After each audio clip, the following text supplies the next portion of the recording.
நடிகர் விஜய் அவர்களுடைய கடைசி படம் ரிலீஸ் ஆகுது. அதுக்கப்புறம் அரசியல் முழுக்க சொல்லியிருக்காரு. நீங்க ஒரு சக நடிகையா எப்படி பாக்குறீங்க? விஜய் வந்து என்ன சக நடிகர்னா நான் சொல்ல மாட்டேன். என்னோட தம்பி முறை அவரு.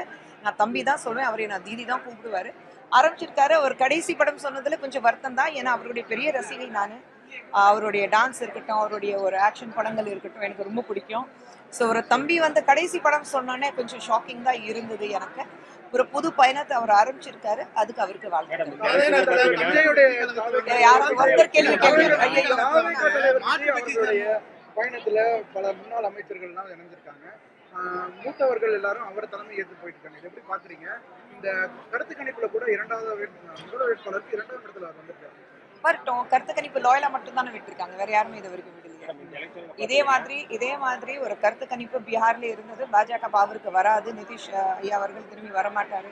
ஆனா எல்லா கருத்து கணிப்பு வந்து நாங்க வேற மாதிரி காமிச்சிருக்கோம். இதே மாதிரி திருவனந்தபுரத்துல சமீபத்துல முடிஞ்ச ஒரு கருத்து கணிப்புலயும் வந்து இதுதான் சொன்னாங்க. லோக்கல் பாடி எலெக்ஷன்ல பாஜக வாய்ப்பு இல்லை. 50 சீட்ஸ் நாங்க ஜெயிச்சிருக்கோம். வேற யாருமே ஜெயிக்கல. அத்தனை சீட்ஸ் சிங்கிள் ஹேண்டட்லி நாங்க வந்து 50 சீட்ஸ் ஜெயிச்சிருக்கோம்.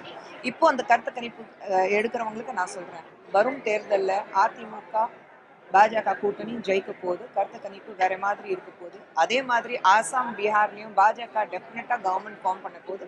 கருத்து கணிப்புல அதுவும் எழுதி சொல்றேன். ஆனா எடப்பாடி பேசுறப்ப அதிமுக தனி பெரும்பான்மைங்கிறாரு. ஆனா ரெண்டு பேரும் முரண்பாடா இருக்கு. ஒரே மேடையில தான் தேசிய ஜனநாயக கூட்டணி எந்த இடத்துலயும் பேச மாட்டாரு. நேற்று தினம் எடப்பாடி பழனிசாமி சொல்லி இவரும் எந்த இடத்துலயும் பேசல. அது எல்லாமே வந்து ஒவ்வொரு வார்த்தைக்கு கீழே நீங்க ஒரு கோடு கிழிச்சிட்டு பிராக்கெட்ல போட்டுட்டு பதில் சொல்லணும்னு அவசியமே கிடையாது. அவங்க 2 பேர் கூட தானே இருக்காங்க. அதிமுகவும் பாஜகவும் வந்து ஜனநாயக கூட்டணியில தான் இருக்கும். பியூஷ் கோயல் அவர்கள் வரும்போது, அர்ஜுன் மேக்வால் அவர்கள் வரும்போது எல்லாரும் இபிஎஸ் அவர்கள் தானே சந்திச்சாங்க. அப்போ வந்து கூட்டணியில சொன்னாரா? ஸோ எல்லாத்துக்கும் நடுவில் நம்ம வந்து ஒரு reading in between the lines of full stops நம்ம பார்க்கணும்னு அவசியமே இல்லை. 2026 கூட்டணி ஆட்சிங்கிறது தேசிய ஜனநாயக கூட்டணியோட நிலைப்பாடா இருக்கு. ஆனா அதிமுக தொடர்ந்து கூட்டணி ஆட்சி இல்ல, அதிமுக தான் தனி பெரும்பான்மை அப்படிங்கிறாங்க. அவங்க மெஜாரிட்டியில இருக்காங்க, அப்படி சொல்லுவாங்க. அதுக்கு கூட்டணி இல்லாம போயிடும்னு அர்த்தம் கிடையாது. கூட்டணி ஆட்சி கூட்டணி ஆச்சுன்னா பார்ப்போம். இப்பதானே ஆரம்பிச்சிருக்கோம், பேச்சுவார்த்தை இப்பதானே ஆரம்பிச்சிருக்கு. அதுக்கு முன்னாடியே நம்மளே வந்து இதுதான் நடக்கும், இப்படிதான் நடக்காதுன்னு நம்மளையே வந்து ஒரு முற்றுப்புள்ளி வைக்கிறோம் ஒரு விஷயத்துக்கு.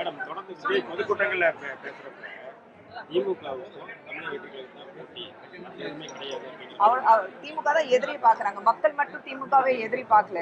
நான் நேற்று புதுச்சேரியில பேசும்போது எல்லாருக்கும் ஆசை இருக்குங்க அப்படி சொல்லிக்கிறதுக்கு. அவர் இப்பதானே வந்திருக்காரு. மக்கள் அவர் பார்க்கறதுக்கு வராங்க. அந்த மக்களுடைய கூட்டத்தை பார்க்கும்போது அவருக்கு அப்படி தோணட்டும். நல்ல விஷயங்கள் தானே. அந்த தைரியம் வருதுன்னா அதை சொல்லிக்கிறதுக்கு ஒரு தைரியம் வேணும். திமுக எதிர்த்து நிக்கிறதுக்கு அவருக்கு தைரியம் இருக்குல்ல. புதுசா வந்தாலும் நான் தைரியமா நிற்பேன். அது பாராட்டணும். ஒரு அட்வைஸ் அவருக்கு தேவையில்லை. ரொம்ப புத்திசாலி. இப்பதான் ஆரம்பிச்சிருக்காரு. ஆரம்பிக்கட்டும்.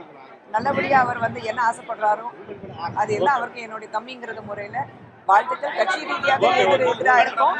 இருந்தாலும் அவருக்கு பிளே ஸ்டோர் மற்றும் ஆப் ஸ்டோரில் இருந்து பாலிமர் செயலியை QR கோடு மூலம் பதிவிறக்கம் செய்யுங்கள். செய்திகளை உடனுக்குடன் பெறுங்கள்.